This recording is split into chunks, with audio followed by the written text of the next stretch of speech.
Hi hello my dear competitive aspirants, this is your Prasanna Harikrishna. మరి ఈ session లోపల మనము రెండు చిన్న ఏరియాస్ గురించి మనం డిస్కస్ చేద్దాం. ఒకటి ఎగ్కు సంబంధించినటువంటి ఇన్ఫర్మేషన్, రెండవది వాటర్కు సంబంధించినటువంటి ఇన్ఫర్మేషన్. ఓకే, మనం లాస్ట్ సెషన్ లోపల ఫ్యాట్స్ లేదా లిపిడ్స్, కొవ్వులు ఏవైతే ఉన్నాయో వాటి గురించినటువంటి సమాచారాన్ని డిస్కస్ చేసినాం. దానికన్నా ముందు ప్రోటీన్స్ మాట్లాడుకున్నాం, అంతకన్నా ముందు కార్బోహైడ్రేట్స్ అండ్ వైటమిన్స్ గురించి మనం డిస్కస్ చేయడం జరిగింది. మరి ఇప్పుడు ఇక్కడ ఎగ్కి సంబంధించి, అదేవిధంగా వాటర్కి సంబంధించి ఇక్కడ నుంచి కూడా మనకు చాలా వెరీ ఫ్రీక్వెంట్గా ప్రశ్నలు అనేవి రావడం జరుగుతుంది. ఓకేనా? సో మరి ఎగ్కి సంబంధించినటువంటి ఇన్ఫర్మేషన్ మనం చూద్దాం. సో మరి ఇక్కడ ఎగ్ అనేది ఏదైతే ఉందో, సో దీన్ని మనం ఏ విధంగా ట్రీట్ చేయడం జరుగుతూ ఉంటుంది అంటే, సో ఇది ఒక సంపూర్ణ ఆహారానికి ఎగ్జాంపుల్గా మనం ట్రీట్ చేస్తాం. సంపూర్ణ ఆహారం, nothing but so complete diet. So complete diet అంటాం. బేసిక్గా గుర్తుపెట్టుకోండి, కంప్లీట్ డైట్కు చాలా పాపులర్ ఎగ్జాంపుల్ ఏది అంటే మిల్క్. ఆల్రెడీ మీకు చెప్పాను. సో పాలు, milk is an example for complete diet అని చెప్పేసి మీకు చెప్పడం జరిగింది ఆల్రెడీ. ఇంకొక ఎగ్జాంపుల్ ఏం చెప్తున్నాను అంటే ఎగ్. కాకపోతే ఇది పూర్తి స్థాయి లోపల సంపూర్ణ ఆహారం కాదు, గుర్తుపెట్టుకోండి. పూర్తి స్థాయి లోపల సంపూర్ణ ఆహారం కానప్పటికీ సో ఒక రకంగా సంపూర్ణ ఆహారానికి మనం ఎగ్గును ఇంకొక ఎగ్జాంపుల్గా కన్సిడర్ చేయడం జరుగుతుంది. రేపు ఒకవేళ ప్రశ్నపత్రం లోపల రెండు ఆప్షన్స్ ఉన్నాయి అనుకోండి, పాలు, ఎగ్గు రెండు గనక ఆప్షన్స్ ఉన్నట్లయితే మీరు తప్పనిసరిగా దేన్ని పెడతారు అంటే మిల్క్ను మాత్రమే పెట్టండి, ఎగ్గును కన్సిడర్ చేయకండి. ఒకవేళ పాలు లేకపోతే అప్పుడు యు గో ఫర్ ఎగ్. ఓకేనా? మీకు క్వశ్చన్ అనేది ఏ విధంగానైనా అడగవచ్చు, మళ్ళీ కన్ఫ్యూజ్ కాకండి. అరే పాలు లేదు కదా ఆప్షన్ లోపల, మరి ఏం పెట్టాలి అని చెప్పేసి కన్ఫ్యూజ్ కాకండి. పాలు, ఎగ్గు రెండు ఉంటే పాలకు పెట్టండి. మిల్క్ లేకుండా ఎగ్గు కనుక ఉన్నట్లయితే ఎగ్గును మీరు ఆప్షన్గా చూస్ చేసుకునేటువంటి అవకాశం ఉంటుంది, చూస్ చేసుకోండి. మళ్ళీ చెప్పన్నా? ఓకేనా? రైట్. సో మరి ఈ విధంగా మనం సంపూర్ణ ఆహారానికి ఎగ్జాంపుల్ అంటున్నాం. అదేవిధంగా దీనికి అధిక జీవశాస్త్రీయ విలువ అనేది ఉంటుంది. రైట్. సో అధిక జీవశాస్త్రీయ విలువ ఉన్నటువంటి ఒకానొక ఆహారం ఏది అంటే ఎగ్. గుర్తుపెట్టుకోండి. So it has higher biological value. So అత్యధిక మొత్తం లోపల జీవశాస్త్రీయ విలువ ఉన్నటువంటి ఆహార పదార్థం ఏది అంటే ఎగ్. ఏంటి జీవశాస్త్రీయ విలువ అంటే అనేక రకాల పోషక పదార్థాలు, almost all the nutrients are available with egg.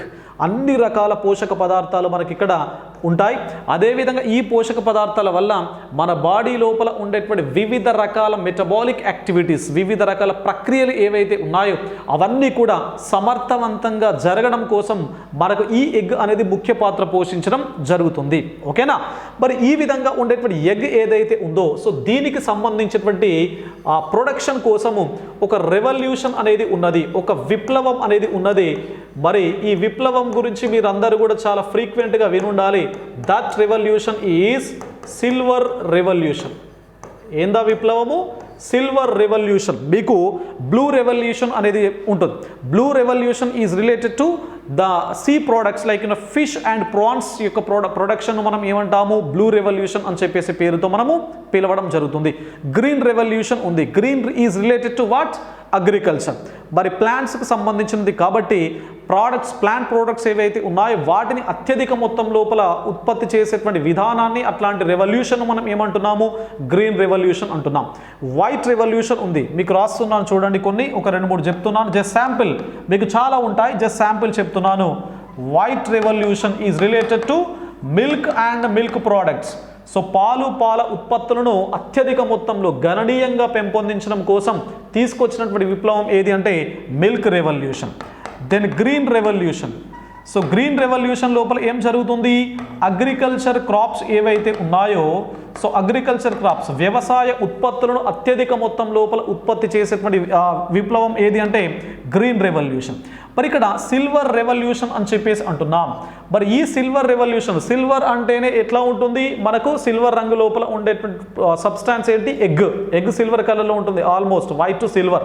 Okay, మరి ఈ silver revolution, white revolution and green revolution ఇంకా చాలా ఉంటాయి. మనం ఒక టాపిక్ను దాని మీద స్పెషల్గా మాట్లాడుకుందాం. సో జనరల్గా మరి ఇక్కడ వైట్ రెవల్యూషన్కి సంబంధించి భారతదేశం లోపల ఆల్రెడీ మీకు చెప్పాను, వర్గీస్ కురియన్. ఎవరు? వర్గీస్ కురియన్. మరి వర్గీస్ కురియన్ మనం ఏమంటాము, father off white revolution in India అని చెప్పేసి పేరుతో మనం పిలవడం జరుగుతుంది. సో ఇక్కడ పాల విప్లవానికి లేదా క్షీర విప్లవానికి పితామహుడు అని చెప్పేసి వర్గీస్ కురియన్ మనం పిలవడం జరుగుతుంది. అదేవిధంగా గ్రీన్ రెవల్యూషన్కి సంబంధించి ఇండియా లోపల ఎవరిని పిలుస్తూ ఉంటాము, MS Swaminathan. MS Swaminathan. So MS Swaminathan అని చెప్పేసి శాస్త్రవేత్త ఎవరైతే ఉన్నారో సో ఇతన్ని ఏమంటాము, హరిత విప్లవానికి పితామహుడు, ఫాదర్ ఆఫ్ గ్రీన్ రెవల్యూషన్ అనేటువంటి పేరుతో మనం పిలుస్తాం, గుర్తుపెట్టుకోండి. ఓకేనా. మరి ఈ విధంగా ఉండేటువంటి ఈ గ్రీన్ రెవల్యూషన్, వైట్ రెవల్యూషన్తో పాటుగా సిల్వర్ రెవల్యూషన్ లోపల అంటే ఎగ్ ప్రొడక్షన్ లోపల పౌల్ట్రీ, భారతదేశం లోపల కోళ్ళ పరిశ్రమ, పౌల్ట్రీ ఇండస్ట్రీ ఏదైతే ఉందో అది గణనీయంగా పెరుగుదల చూపడం లోపల చాలా కీలక పాత్ర పోషించినటువంటి వ్యక్తి ఎవరు అంటే బివి రావు అని చెప్పేసే వ్యక్తి, గుర్తుపెట్టుకోండి, చాలా ఇంపార్టెంట్. దీనిపైన కొన్ని చాలాసార్లు మనకు ప్రశ్నలు రావడం జరిగింది బివి రావు పైన. మరి B V Rao belongs to our Telugu states. మరి ఈ బివి రావు ఆధ్వర్యం లోపల మనకు ఈ సిల్వర్ రెవల్యూషన్ అనేది ఎక్కువ మొత్తం లోపల మనకు భారతదేశం లోపల ముందుకు వెళ్ళడం జరిగింది. కాబట్టి ఇతన్ని ఏమంటాం అంటే father of silver revolution in India. లేదా ఈ సిల్వర్ రెవల్యూషన్ ఏ ఇండస్ట్రీకి సంబంధించింది, పౌల్ట్రీ. కాబట్టి బివి రావును ఇంకొక రకంగా మనం ఏమంటాం అంటే ఫాదర్ ఆఫ్ పౌల్ట్రీ అని చెప్పేసి అంటాం. Father of poultry industry in India అనేటువంటి పేరుతో మనం ఎవరిని పిలవడం జరుగుతూ ఉన్నది అంటే బివి రావును పిలవడం జరుగుతుంది. చాలా చాలా చాలా ఇంపార్టెంట్, గుర్తుపెట్టుకో. నెక్స్ట్ వర్గీస్ కురియన్ ఏమంటున్నాం, ఫాదర్ ఆఫ్ వైట్ రెవల్యూషన్, క్షీర విప్లవానికి పితామహుడు అంటున్నాము. నెక్స్ట్ ఎంఎస్ స్వామినాథన్ ఏమంటున్నాం అంటే హరిత విప్లవానికి పితామహుడు, ఫాదర్ ఆఫ్ గ్రీన్ రెవల్యూషన్ అని చెప్పేసి పేరుతో మనం పిలవడం జరుగుతున్నది. క్లియర్. మరి ఈ విధంగా ఉండేటువంటి ఈ ఎగ్ ఏదైతే ఉందో ఈ ఎగ్ ఇండస్ట్రీ కోసం, ఎగ్కి సంబంధించి ఇండియా లోపల దెర్ ఈస్ అన్ ఇన్స్టిట్యూషన్, ఒక ప్రత్యేకమైనటువంటి ఇన్స్టిట్యూషన్ ఉంది, గుర్తుపెట్టుకోండి, చాలా చాలా ఇంపార్టెంట్. దట్ ఈస్ నెక్ అని చెప్పేసి. సో ఇది 1982 లోపల ఏర్పాటు కావడం జరిగింది, న్యూఢిల్లీ. సో న్యూఢిల్లీ కేంద్రంగా ఏర్పాటైనటువంటి ఒకానొక సంస్థ ఏంటి అంటే నెక్ అని చెప్పేసి. సో నెక్ పైన కూడా మనకు గతం లోపల ప్రశ్నలు రావడం జరిగింది అని చెప్పేసే విషయాన్ని గుర్తుపెట్టుకోండి. ఏంటి నెక్ అంటే national egg coordination committee. So national egg coordination committee అని చెప్పేసి అంటాము. నేషనల్ ఎగ్ కోఆర్డినేషన్ కమిటీ ఏదైతే ఉందో this is expansion of neck. So neck was established in the year 1982, head quartered at New Delhi. So New Delhi కేంద్రంగా 1982 లోపల ఇది ఏర్పాటు కావడం జరిగింది. Okay. So this is some of the facts related to our eggs. Right. ఇప్పుడు మరి న్యూట్రిషనల్ ఫ్యాక్ట్స్ను ఒకసారి మనం చూద్దాం. సో న్యూట్రిషనల్ ఫ్యాక్ట్స్ను గమనించినట్లయితే సో ఏ విధంగా ఉంటుందో ఒకసారి మీరు చూడండి. మరి ఈ న్యూట్రిషనల్ ఫ్యాక్ట్స్ కిందికి ఇక్కడ మీకు కనబడతాం. సో ఫ్యాట్ ఉంది, రైట్, ఫ్యాట్స్ ఉన్నాయి. So don't consider this percentages. మీరు పర్సంటేజెస్ను పర్ఫెక్ట్గా కన్సిడర్ చేయకండి, ఎందుకంటే పర్సంటేజెస్ చేంజ్ అవుతూ ఉంటాయి.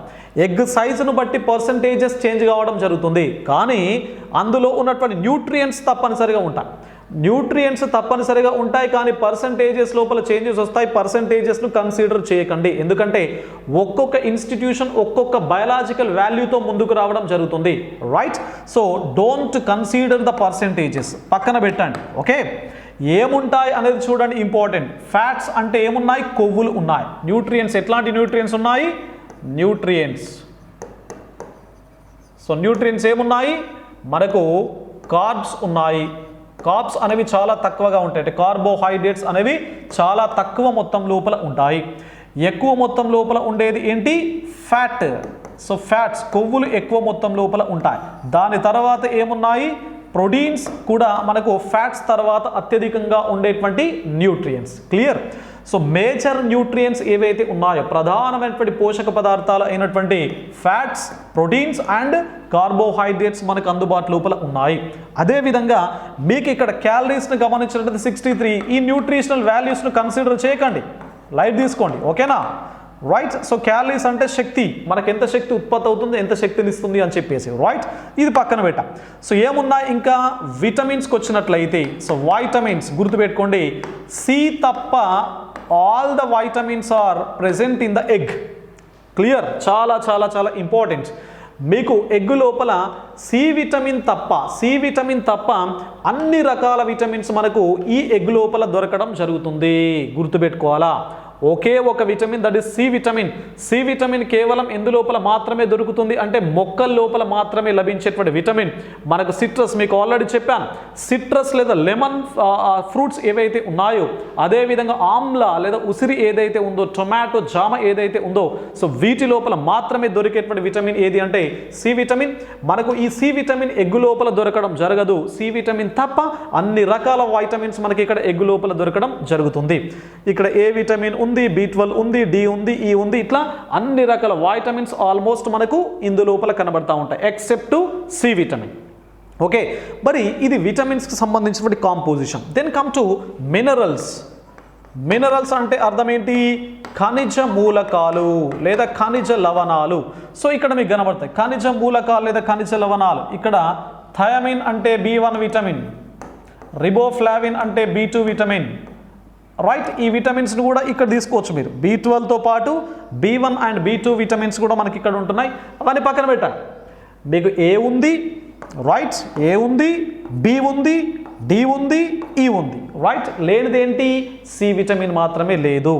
ఇక్కడ B లోపల B1 కనబడుతుంది, B2 కనబడుతుంది, రైట్, క్లియర్. నెక్స్ట్ ఇక్కడ ఈ నిర్మాణాన్ని మీరు చూసినట్లయితే ఏం కనబడుతుంది ఇక్కడ?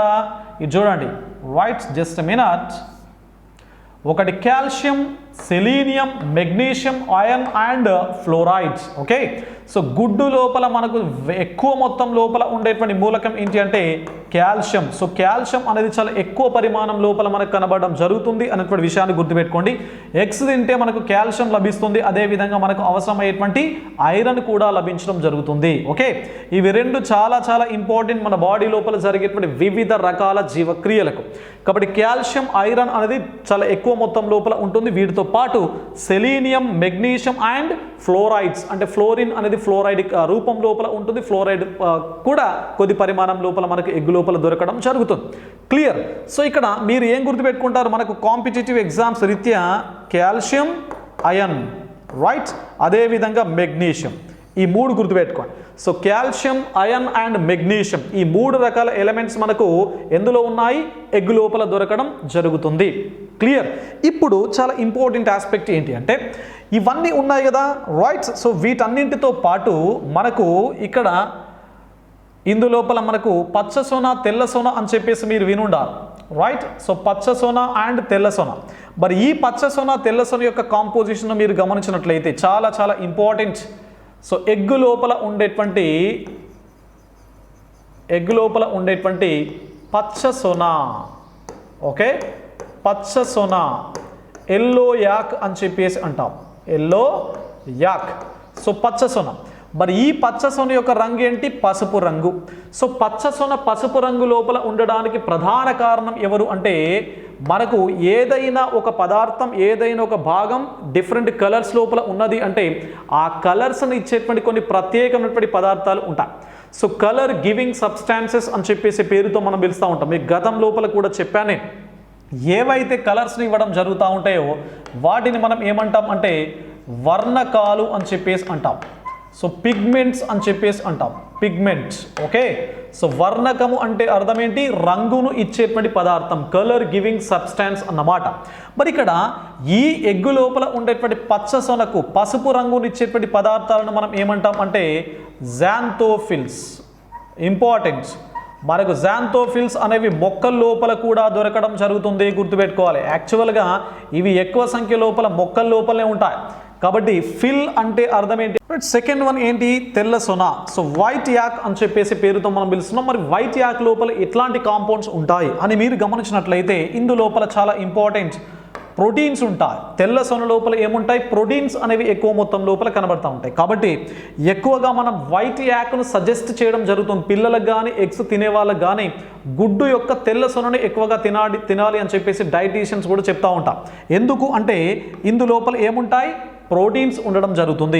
ఎగ్గు యొక్క పచ్చ సొన లోపల చాలా అందంగా ఆకర్షణీయంగా ఉంటుంది. పచ్చ సొన చాలా చూస్తేనే అట్రాక్టివ్గా ఉంటుంది. కానీ ఇందు లోపల ఏమున్నది? కొలెస్టిరాల్ అని చెప్పేసి ఉన్నది. మరి ఇక్కడ తెల్ల సొన లోపల ప్రోటీన్స్ ఉంటున్నాయి. దీన్ని ఎట్లాంటి ప్రోటీన్స్ అంటాం? ఏంటి ఆ ప్రోటీన్స్ పేరు అంటే ఆల్బుమిన్స్. మీకు గతం లోపల కూడా ప్రోటీన్స్ చెప్పేటప్పుడు చెప్పాను, ఒక పెద్ద లిస్ట్ చెప్పాను ఏ ప్రోటీన్ ఎక్కడ ఉంటుంది అని చెప్పేసి. క్లియర్. మరి ఇక్కడ ఈ తెల్ల సొన లోపల ఉండేటువంటి ప్రోటీన్స్ ఏంటి అంటే ఆల్బుమిన్స్. ఆల్బా గుర్తుపెట్టుకోండి, ఆల్బా అనే టర్మ్ ఎక్కడొచ్చినా ఎప్పుడు వచ్చినా, so Alba means white colour. Okay, so Alba అనేది దేన్ని సూచించడం జరుగుతూ ఉంటుంది, వైట్ కలర్ను ఇండికేట్ చేయడం జరుగుతుంది అనేటువంటి విషయాన్ని గుర్తుపెట్టుకోండి. Clear. So this is all about ఆ ఎగ్ యొక్క complete composition except the shell of the egg. Shell మీరు గమనించినట్లయితే ఈ పెంకు ఉంది కదా, పెంకు, రైట్. సో గుడ్డును చుట్టూతూ ఉండేటువంటి గట్టిగా దృఢంగా ఉండేటువంటి లేయర్ను మనం ఏమంటాము, పెంకు అని చెప్పేసి అంటాము. సో షెల్ అని చెప్పేసి అంటాం. ఓకే, మీరు గుర్తుపెట్టుకోండి, ఈ షెల్ అనేది గట్టిగా దృఢంగా ఉన్నది అంటే, జంతువు లోపల ఏదైనా ఒక పదార్థం గట్టిగా దృఢంగా ఉన్నది అంటే అక్కడ తప్పనిసరిగా ఉండడానికి అవకాశం ఉన్నటువంటి ఆ పదార్థం ఏంటి అంటే కాల్షియం కార్బోనేట్. గుర్తుపెట్టుకోండి. So calcium carbonate is present in the shell. Okay, పెంకు లోపల ఉండేటువంటి పదార్థం ఏంటి అంటే కాల్షియం కార్బోనేట్. గుర్తుపెట్టుకోవాలి, చాలా చాలా ఇంపార్టెంట్. మరి ఇక్కడ మీకు షెల్ అనే పదం ఎక్కడొచ్చినా గుర్తుపెట్టుకోండి, పెంకులు ఎక్కడ ఉన్నా, ఎక్కడ ఉంటాయి పెంకులు, మీకు నత్తల లోపల కనబడతా ఉంటాయి, స్నేల్స్ లోపల, ఆల్ చిప్పల్ లోపల, ఆయిస్టర్స్ లోపల కనబడతా ఉంటాయి. అదేవిధంగా ప్రవాలాల లోపల, కోరల్స్ అని చెప్పేసి అంటాం. ఇవన్నీ కూడా జీవులు, వివిధ రకాల జీవులు. వీటన్నింటి లోపల కూడా ఏముంటుంది, పెంకులు ఉంటాయి, షెల్స్ ఉంటాయి. వాటినే కర్పరాలు అని చెప్పేసి అంటాం, కర్పరం అని చెప్పేసి అంటాం. మరి ఈ కర్పరాలు కూడా దేని చేత తయారు చేయబడడం జరుగుతూ ఉంటుంది అంటే కాల్షియం కార్బోనేట్ చేత తయారు కావడం జరుగుతుంది. చాలా చాలా చాలా ఇంపార్టెంట్. ఓకే, మరి ఇది కంప్లీట్గా న్యూట్రిషనల్ కాంపోనెంట్స్కి సంబంధించినటువంటి ఇన్ఫర్మేషన్. ఓకే, ఇప్పుడు మరి ఇక్కడ ఈ ఎగ్ ఏదైతే ఉందో ఈ ఎగ్కి సంబంధించి గుర్తుపెట్టుకోవాలి. ఇక్కడ మీకు ఇంతకుముందు చెప్పాను బివి రావ్ అని చెప్పేసే వ్యక్తి. So he's B V Rao. So ఈ బివి రావ్ను మనం ఏమంటున్నాం, father of poultry in India అనేటువంటి పేరుతో మనం మెన్షన్ చేయడం జరుగుతుంది. మరి ఈ విధంగా ఉండేటువంటి ఈ ఎగ్కి సంబంధించి మనకు రెండు కాన్సెప్ట్స్ అనేవి ఉన్నాయి. ఒకటి బ్రాయిలర్స్, రెండవది లేయర్స్. ఓకే, సో బ్రాయిలర్ కోళ్ళు, లేయర్ కోళ్ళు అని చెప్పేసి అంటాం. వెరీ ఫ్రీక్వెంట్గా మనం నిజ జీవితం లోపల వాడుతూ ఉంటాం. సో బ్రాయిలర్ అంటే ఏంటి, మాంసము కోసం పెంచేటువంటి కోళ్ళు, రైట్. సో మాంసం కోసం they are farmed for flesh. So మాంసం they are cultivated, they are reared for flesh అన్నమాట. ఓకే, సో మాంసము కోసం పెంచేటువంటి కోళ్ళను మనం ఏమంటున్నాము, సింపుల్ బ్రాయిలర్స్ అంటున్నాము. ఎగ్ ప్రొడక్షన్ కోసం, గుడ్ల కోసం పెంచేటువంటి కోళ్ళను మనం ఏమంటున్నాము, లేయర్స్ అనేటువంటి పేరుతో పిలుస్తున్నాం. మాంసం అయితే బ్రాయిలర్స్, ఎగ్ అయితే ఏంటి, లేయర్స్. క్లియర్. మరి ఈ విధంగా ఉండేటువంటి ఈ కోళ్ళు ఏవైతే ఉన్నాయో జనరల్గా గుర్తుపెట్టుకోండి, చాలా చాలా చాలా ఇంపార్టెంట్. మరి ఈ కోళ్ళకు సంబంధించి దిస్ ఈజ్ వాట్, ఇదొక కోడి జాతి, ఇదొక కోడి జాతి. సో దీన్ని మనం ఏమంటాం అంటే Rhode Island red. Rhode Island red. మరి రోడ్ ఐలాండ్ రెడ్ అని చెప్పేసి ఈ కోడి జాతి ఏదైతే ఉందో, సో ఇది ప్రపంచం లోపల అత్యధికంగా మాంసాన్ని ఇచ్చేటువంటి కోడి జాతి, రైట్. అంటే నథింగ్ బట్ ఏంటి, బ్రాయిలర్ అన్నమాట. సో మేలైన బ్రాయిలర్ జాతి ప్రపంచం లోపల ఏది అంటే రోడ్ ఐలాండ్ రెడ్ అని చెప్పేసి ఒక ప్రత్యేకమైనటువంటి జాతి. క్లియర్. మరి ఇక్కడ రెండవది కూడా ఉంది, ఏంటి, వైట్ లెగ్ హార్న్. దీని పేరేంటి, వైట్ లెగ్ హార్న్. జస్ట్ ఈ నేమ్స్ గుర్తుపెట్టుకోండి, వాటి యొక్క డీటెయిల్స్ మనకు అవసరం లేదు, జస్ట్ రిమెంబర్ ద నేమ్స్. ఇదేంది, మాంసం అత్యధికంగా లభించేటువంటి కోడి జాతి broiler. So this is white leg horn, white colour లోపల ఉంది కదా. So this is light red colour లోపల కొంత కనబడతా ఉంటుంది. క్లియర్. మరి వైట్ కలర్ లోపల ఉండేటువంటి వైట్ లెగ్ హార్న్ అని చెప్పేసి కోడి జాతి అనేది ఇది ఒక లేయర్ జాతి. ప్రపంచం లోపల అత్యధిక మొత్తం లోపల గుడ్లు పెట్టేటువంటి లేయర్ ఏది అంటే వైట్ లెగ్ హార్న్ అని చెప్పేసి. ఎన్ని గుడ్లు పెడుతుంది సాధారణంగా అంటే 200 eggs per year. So 200 eggs per year అనమాట. ఒక సంవత్సరానికంటే 365 రోజులకి 200 గుడ్లను పెట్టేటువంటి కోడి జాతి ప్రపంచం లోపల ఏది అంటే సో వైట్ లెగ్ హార్న్ అని చెప్పేసి. క్లియర్. సో ఇది మరి ఈ గుడ్లు ఏవైతే ఉన్నాయో జనరల్గా ఈ ఎగ్స్ అనేవి ఎన్ని రోజుల లోపల పిల్లల్ని ఇవ్వడం జరుగుతూ ఉంటుందో మీ అందరికీ తెలుసు. ఎందుకంటే ఇది చాలా simple, very common concept.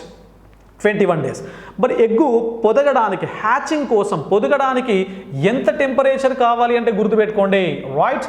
So ఇక్కడ 35 to 37.5 degrees Celsius is required for hatching.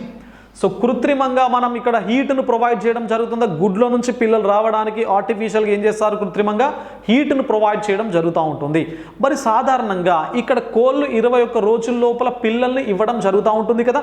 మరి ఆ పిల్లలు ఎంత టెంపరేచర్ వద్ద బయటకు రావడానికి స్కోప్ ఉంటుంది అంటే 35 to 37.5 degrees centigrade అన్నమాట. So this temperature is essential for hatching. పొదగడం కోసం ఈ టెంపరేచర్ తప్పనిసరిగా కావాలి. మరి ఇక్కడ మొత్తం ప్రతి సంవత్సరం లోపల త్రీ సీజన్స్ ఉన్నాయి. ఈ 3 సీజన్స్ లోపల మనకు ఎగ్ ప్రొడక్షన్ అనేది అత్యధికంగా ఉండేటువంటి సీజన్ ఏంటి అంటే వింటర్ సీజన్.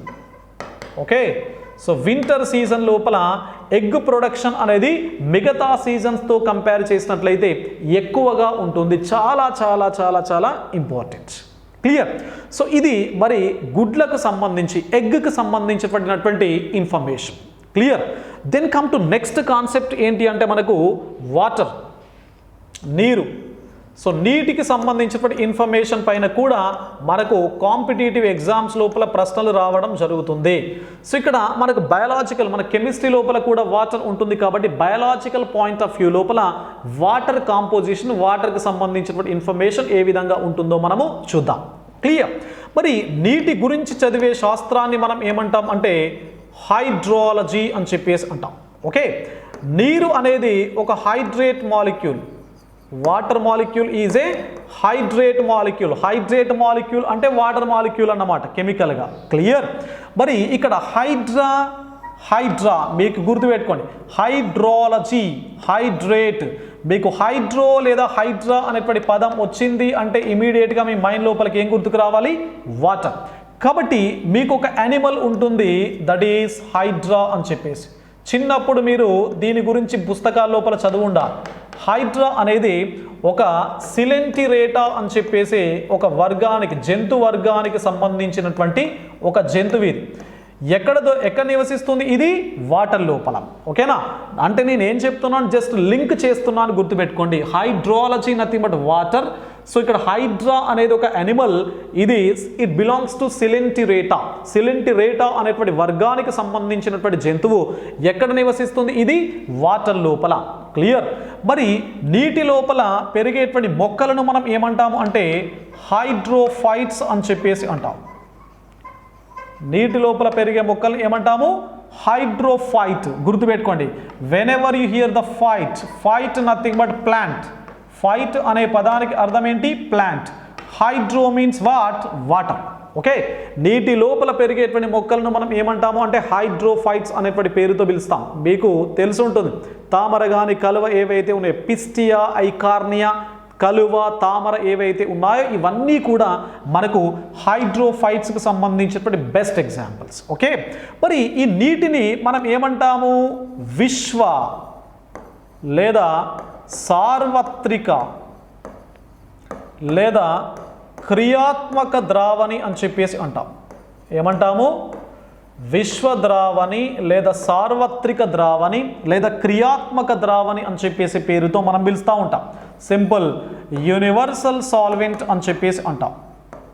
యూనివర్సల్ సాల్వెంట్ అనేటువంటి పేరుతో మనం నీటిని పిలవడం జరుగుతుంది, గుర్తుపెట్టుకోండి. సో ద్రావణి అంటే అర్థం ఏంటి, కరిగించుకునేటువంటి స్వభావం ఉన్నది అన్నమాట. ఫర్ ఎగ్జాంపుల్ ఇది వాటర్ అనుకోండి, this is glass of water. ఇందులోపల వాటర్ను మీరు వేస్తారు.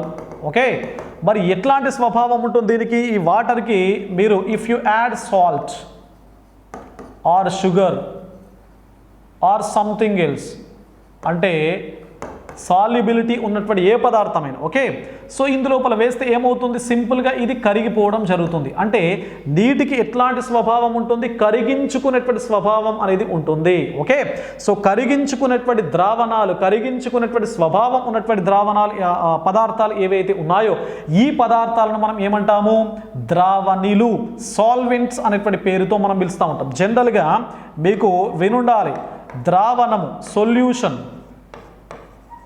Okay, solution is equals to solvent అంటే ద్రావణి ప్లస్ సొల్యూట్ అంటే ద్రావితము. ఓకే, ద్రావితం. క్లియర్? ఫర్ ఎగ్జాంపుల్ ద్రావణానికి బెస్ట్ ఎగ్జాంపుల్ ఏమంటున్నారు ఇక్కడ అంటే సాల్ట్ సొల్యూషన్ ఉంది అనుకోండి. సాల్ట్ సొల్యూషన్ అంటే ఉప్పు ద్రావణం. ఓకేనా? ఉప్పు ద్రావణం తయారు కావాలంటే ఏం కావాలా? ద్రావణి కావాలి, ద్రావితము కావాలి. మరి సాల్వెంట్ ద్రావణం ఏంటి ఇక్కడ? వాటర్. ఓకే, మరి సొల్యూట్ అంటే కరిగేది. ఇది కరిగించుకునేది, ఇది కరిగేది. రైట్? కరిగేది ఎవరు? ఉప్పు ద్రావణం లోపల ఉప్పు. రైట్? మరి ఇక్కడ salt is a solute, water is a solvent. Next salt solution is a solution. Okay, ద్రావణానికి బెస్ట్ ఎగ్జాంపుల్ ఉప్పు ద్రావణం. ఉప్పు ద్రావణం లోపల కరిగేది ఉంటుంది, కరిగించుకునేది ఉంటుంది. కరిగించుకునేది ఎవరు? ద్రావణి. Example water. కరిగేది ఎవరు? ద్రావితం. Example salt. ఓకే, మరి ఇట్లా నీటిని మనం ఏమంటున్నాము? ద్రావణి అంటున్నాం. విశ్వానికే ద్రావణి, సార్వత్రిక ద్రావణి లేదా క్రియాత్మక ద్రావణి అని చెప్పేసి అంటాం. అంటే నీరు లేకుండా ప్రపంచం లోపల ఏదీ లేదు. ప్రతి జీవి లోపల, ప్రతి జీవి మనుగడ సాగించాలి అంటే తప్పనిసరిగా ఏముండాలి అంటే వాటర్ అనేది ఎసెన్షియల్. ప్రతి జీవి లోపల వివిధ రకాల ప్రాసెసెస్, ప్రక్రియలు జరగాలి అంటే తప్పనిసరిగా ఏం కావాలి? వాటర్ కావాలి. కాబట్టి సో నీటిని మనం ఏమంటున్నాం అంటే విశ్వ లేదా క్రియాత్మక ద్రావణి లేదా సార్వత్రిక ద్రావణి అని చెప్పేసి అంటున్నాం. మరి ఒక రోజుకి ఒక మానవుడు ఎన్ని లీటర్ల నీటిని తీసుకోవాలి అంటే minimum 5 to 6 glasses according to WHO. Okay, so WHO యొక్క స్టాండర్డైజేషన్ లేదా స్టాటిస్టికల్ ఇన్ఫర్మేషన్ ప్రకారం మనకు ప్రతి మానవుడు మినిమం 5 to 6 గ్లాసెస్ వాటర్ను తీసుకోవాలి. సో 5 to 6 గ్లాసెస్ తీసుకున్నట్లయితే మన బాడీ లోపల వివిధ రకాల ప్రాసెసెస్ అనేది సమర్థవంతంగా జరుగుతూ ఉంటాయి. ఓకే, సో కాబట్టి ఇది మనకు వాటర్కి సంబంధించినటువంటి ఇంటేక్ అన్నమాట. ఇంటేక్ ఎంత ఉండాలి అనే దానికి సంబంధించినటువంటి ఇన్ఫర్మేషన్ అన్నమాట. క్లియర్? మరి ఈ విధంగా ఉండేటువంటి ఈ వాటర్ ఏం చేస్తుంది? అసలు duties or functions of water, విధులు. సో ఫంక్షన్స్ ఆఫ్ వాటర్ ఏం చేస్తుంది ఇది అంటే థర్మో రెగ్యులేషన్, ఉష్ణోగ్రత క్రమత. ఉష్ణోగ్రత క్రమత. సో థర్మో రెగ్యులేషన్ అని చెప్పేసి అంటాము. ఉష్ణోగ్రత క్రమత. ఈ ఉష్ణోగ్రత క్రమత లోపల మనకు ఫ్యాట్స్ కూడా ఇన్వాల్వ్ కావడం జరుగుతుంది. లైక్ కొలెస్టిరాల్ అనేది కూడా ఇన్వాల్వ్ కావడం జరుగుతుంది. క్లియర్? అంటే ఫ్యాట్ వేరు, కొలెస్ట్రాల్ వేరు అనుకో, దట్ ఈస్ డిఫరెంట్. నేను ఇక క్లియర్గా చెప్తున్నాను చూడండి. లిపిడ్స్ ఇన్వాల్వ్ అవుతాయి. లిపిడ్స్ లోపల ఒకానొక లిపిడ్ ఏంటి? కొలెస్టిరాల్. ఓకే, దెన్ నెంబర్ 2 రెండవది ఏంటి దీనికి సంబంధించి అంటే పదార్థాల రవాణా. పదార్థాల రవాణా. Right? So transportation of substances like food. మనకు ఆహార పదార్థం మన శరీరం లోపల కానీ మొక్కల లోపల కానీ ఒక ప్రదేశం నుంచి మరొక ప్రదేశానికి వెళ్ళాలి అంటే తప్పనిసరిగా ఏం కావాలి? వాటర్ కావాలి. మన బాడీ లోపల ఎవరు తీసుకెళ్తారు? బ్లడ్ తీసుకెళ్తుంది. బ్లడ్ లోపల ఎవరు ఉంటారు? వాటర్ ఉంటుంది. ఓకే, సో ఇది రెండవది. మూడవది వాయువుల రవాణా. వాయువుల రవాణా, గ్యాసియస్ ట్రాన్స్పోర్టేషన్. మనకు గ్యాసెస్ ఉంటాయి కదా, ఆక్సిజన్ అండ్ కార్బన్ డైఆక్సైడ్. మొక్కల లోపల కానీ మానవుడు కానీ ఇతరత్ర జంతువుల లోపల ఆక్సిజన్ ఒక ప్రదేశం నుంచి మరొక ప్రదేశానికి వెళ్ళాలి అన్నా, కార్బన్ డైఆక్సైడ్ ఒక ప్రదేశం నుంచి మరొక ప్రదేశానికి వెళ్ళాలి అన్నా తప్పనిసరిగా మనకేం కావాలి అంటే వాటర్ అనేది ఎసెన్షియల్. వాటర్ అనేది కంపల్సరీగా అవసరమయ్యేటువంటి ఒకానొక మీడియం అన్నమాట. ఓకేనా? దెన్ నెంబర్ 4 కొన్ని రకాల జంతువులకు, నీటి జంతువులు ఏవైతే ఉన్నాయో నీటి జంతువులకు కావాల్సినటువంటి ఆక్సిజన్ను వాటర్ ప్రొవైడ్ చేయడం జరుగుతుంది. సో నీటి లోపల నివసించేటువంటి జంతువులు ఉంటాయి, ఫిష్ కానీ ఇతరత్ర జంతువులను మీరు ఎగ్జాంపుల్గా తీసుకున్నట్లయితే వాటికి ఆక్సిజన్ ఎక్కడి నుంచి దొరుకుతుంది? వాటరే. Water itself gives oxygen to the water animals or aquatic animals అని చెప్పేసి. ఓకేనా? సో ఇది మరి నీటికి సంబంధించినటువంటి ఫంక్షన్స్ యొక్క ఇన్ఫర్మేషన్. ఇప్పుడు వాటర్కి సంబంధించినటువంటి కాంపోజిషన్ చూడండి. సో కొన్ని రకాల ఎగ్జాంపుల్స్ నేను చెప్తున్నాను చూడండి, చాలా చాలా ఇంపార్టెంట్. మానవుడు చాలా ఉన్నాయి, నేను ఇప్పుడు ఇక్కడ చెప్పేది మీరు తప్పనిసరిగా గుర్తుపెట్టుకోవాలి. మానవుని యొక్క శరీరం, human body. So human body లోపల ఎంత పర్సెంటేజ్ ఉంటుంది అంటే 70 to 75% of water is present in the human body. Right? Number 2 plasma కణద్రవ్యం, సైటోప్లాజం అని చెప్పేసి అంటున్నాం, కణద్రవ్యం. ఇక్కడ నేను ఎక్కడైతే ఇంగ్లీష్ లోపల చెప్తా ఉన్నానో దాన్ని తప్పనిసరిగా అందరూ కూడా తెలుగు అయినా ఇంగ్లీష్ అయినా గుర్తుపెట్టుకోవాలి. Cytoplasm, right. So cytoplasm contains 80% of water. 80% నీరు ఉంటుంది కణద్రవ్యం లోపల. కణద్రవ్యం అంటే అర్థం ఏంటి? ఇక్కడ చూడండి, ఇది కణం. ఓకే, సో కణం లోపల మీకు కేంద్రకం ఉంటుంది, న్యూక్లియస్ ఈజ్ దేర్, వల వంటి నిర్మాణం, net like structure, that is endoplasmic reticulum, ribosomes, so mitochondria, chloroplast, lysosomes, vacuole రిక్తిక, ఇవన్నీ కూడా ఉంటాయి. చిన్నప్పుడు మీరు చూస్తూ ఉంటాం. మరి ఇందులోపల ద్రవరూప పదార్థం కూడా ఉంటుంది కదా. కేంద్రకానికి బయట ఉండేటువంటి ఈ కణం లోపల ద్రవరూప పదార్థం ఈ విధంగా ఉంది. ఈ ద్రవరూప పదార్థాన్ని మనం ఏమంటాము? కణద్రవ్యం. కణము లోపల కేంద్రకానికి బయట ఉండేటువంటి ద్రవరూప పదార్థం అన్నమాట. సో ఇందులోపల 80% వాటర్ అనేది ఉన్నది. మూడవది ఏంటి అంటే మూత్రము. సో యూరిన్ లోపల ఎంత పర్సెంటేజ్ ఉంటుంది అంటే 96% వాటర్ ఉంటుంది.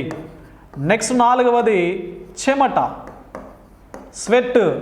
స్వెట్ లోపల 99% మనకు వాటర్ అనేది ఉంటుంది. ఐదవది మిల్క్, పాలు. సో పాల లోపల 85 to 86% వాటర్ అనేది ఉండడం జరుగుతూ ఉంటుంది.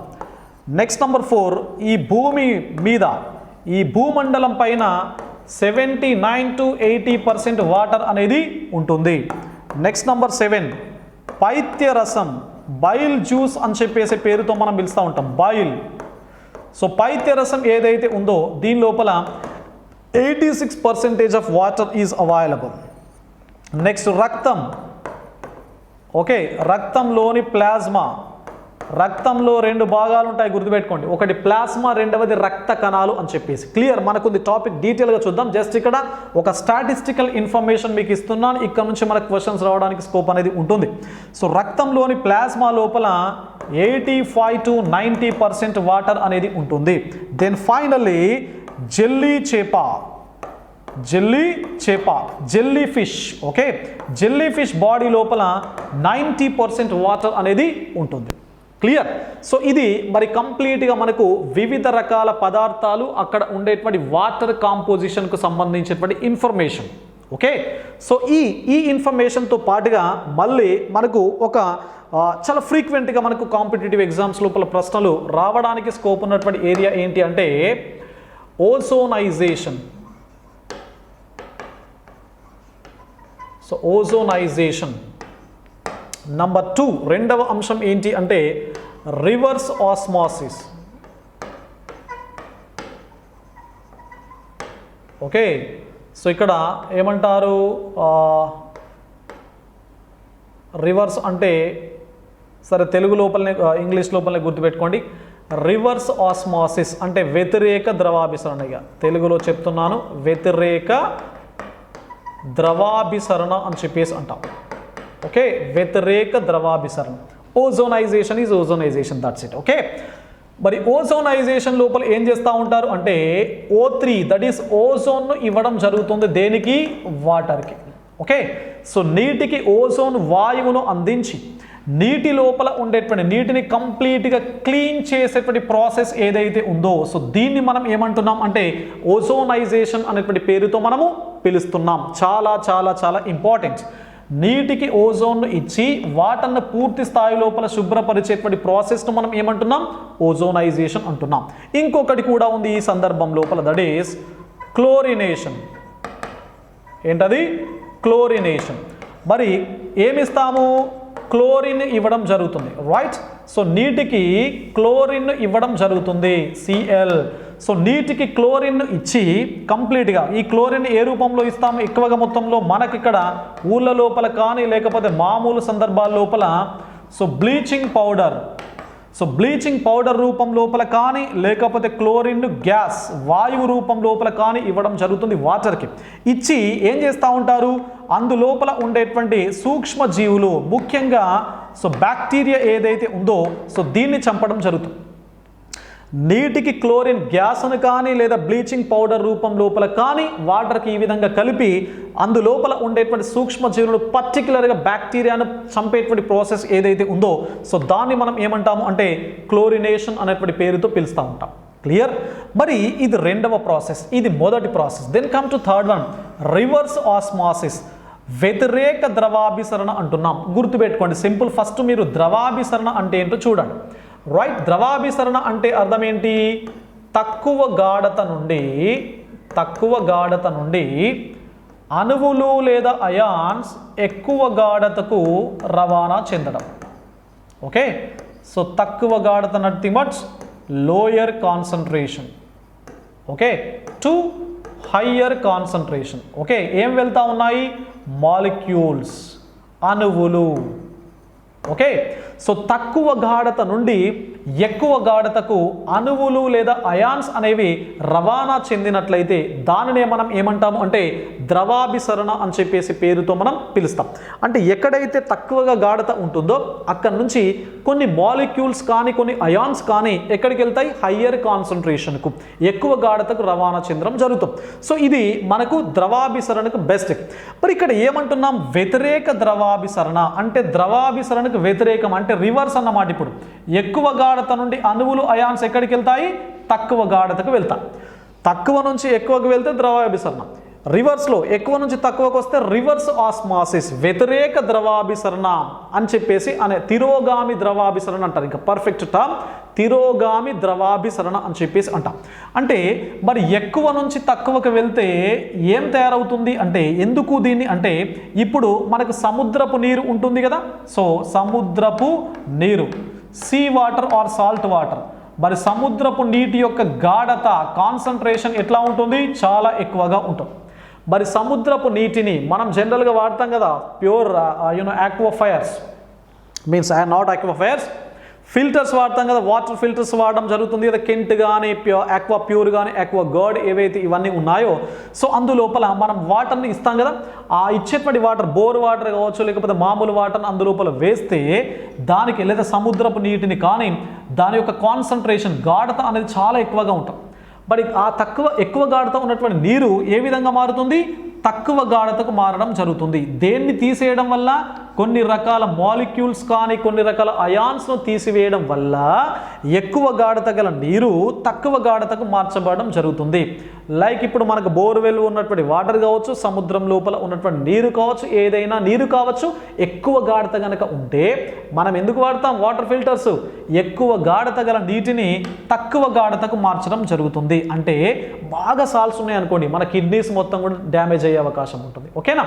కాబట్టి దాని లోపల ఉండేటువంటి వివిధ రకాల అయాన్స్ లేదా మాలిక్యూల్స్ను తొలగించి సముద్రపు నీటిని కానీ లేదా మామూలు నీటిని కానీ మంచి నీటిగా మార్చేటువంటి ప్రాసెస్ ఏదైతే ఉందో సో ఈ ప్రాసెస్ను మనం ఏమంటున్నాం అంటే వ్యతిరేక ద్రవాభిసరణ లేదా తిరోగామి ద్రవాభిసరణ, రివర్స్ ఆస్మాసిస్ అని చెప్పేసి పేరుతో మనం పిలవడం జరుగుతుంది. క్లియర్?